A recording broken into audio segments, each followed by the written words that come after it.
I'm Kyle Rode, and this is the Rebel HR Podcast. Rebel HR is a podcast for HR professionals who are ready to make some disruption in the world of work. Follow us online on Facebook at Rebel HR Podcast, rebelhumanresources.com, or follow me on Twitter at Rebel HR Guy. On today's Rebel HR Quick Tip, we're going to be talking about some of HR people's favorite things, rules. HR gets a bad rap for being the policy police, and sometimes rightfully so. Why do we love rules so much? Does it make us feel safe at night? Does it make us feel like we're actually doing something? Some rules are just plain stupid. Let's talk about some stupid rules. In Colorado, for instance, you are not allowed to catapult anything. You are allowed to own a catapult, but you better not try to discharge it. Also, flaming arrows are illegal. In Connecticut, pickles must bounce by rule of law. You cannot sell a pickle unless it bounces. Connecticut's Food and Drug Commissioner proclaims that a real pickle, quote, should bounce when dropped from the height of 1 foot, which is state law.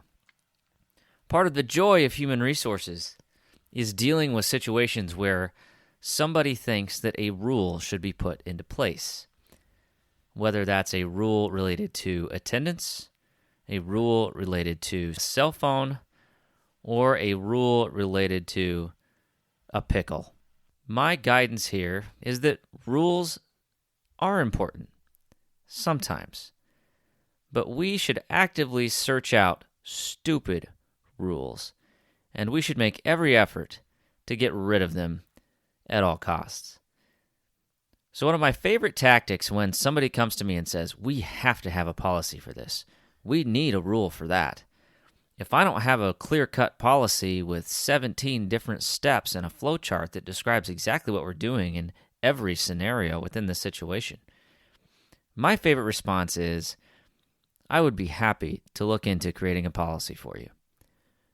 But what policy are we going to get rid of? Because I'm not adding any more policies into our handbook. The handbook in itself can be a relatively archaic and complex thing.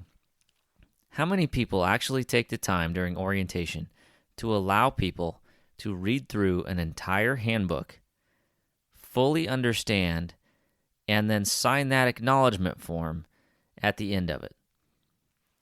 It just doesn't happen. And if it does happen, that sounds like a terrible orientation experience. The goal should not be to make more rules or apply more bureaucracy to systems. Human resources should be focused on building culture and building systems and structures that build trust and allow people to understand that they should not be setting off catapults at work. And as we all know, they should be able to drop a pickle from a 1 foot height and have it bounce. Almost as silly as the 6th iteration of the attendance policy that still didn't work. Thanks, Rebels. Have a great day. Follow us on Facebook at Rebel HR Podcast, Twitter at Rebel HR Guy, or see our website at rebelhumanresources.com. Views and opinions expressed by Rebel HR Podcast are those of the authors and do not necessarily reflect the official policy or position of any of the organizations that we represent. Baby.